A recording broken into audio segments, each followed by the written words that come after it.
for our last story of the day, trigger warning, okay. So anyway, on September 22nd, 2024, at 4:50 a.m., a 26-year-old Indian national, we just call him Mr. E, okay? Mr. E decided to climb into his neighbor's condominium unit via the kitchen balcony, okay? Using his phone torchlight and inappropriately touched the victim, a 36-year-old woman, while she slept in the master bedroom with her husband.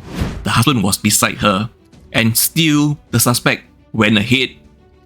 I know it doesn't make sense, but this is what happened, okay?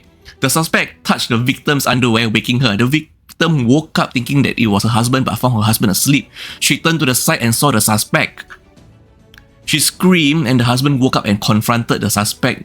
The suspect, Mr. E, passed water in fear and begged not to involve police, but the victim obviously called police, and the suspect, Mr. E, stayed there until police arrived.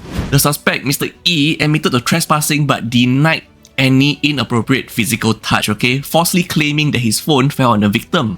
We have the sentencing now on March 5th, 2025, where the suspect, Mr. E, pleaded guilty to one count of inappropriate conduct, okay? And one count of housebreaking considered. He is sentenced to 7 months jail. The maximum penalty for inappropriate touch is up to 3 years jail, fine, and caning. The prosecution sought 6 to 8 months jail, and aggravating factors to consider were breaking into a private home, the victim's vulnerability while sleeping, and passing water in the unit. The defense argued for 7 months jail and cited Mr. E's humble background and emotional distress from his grandmother's unaliving herself. So people are thinking, what drove Mr. E to do this? Because it's just, is he having some mental health issues or anything? Well, the Institute of Mental Health report diagnosed that Mr. E, the suspect, has no mental condition. So it seems that he was driven purely by urges and threw all sense of reality away. He just went ahead with his plan.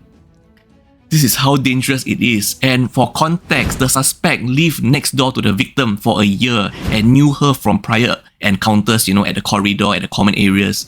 He shared the next door unit with 5 other colleagues.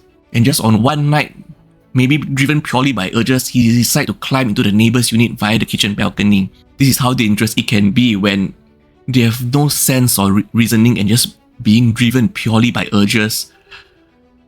Just stay safe, everyone.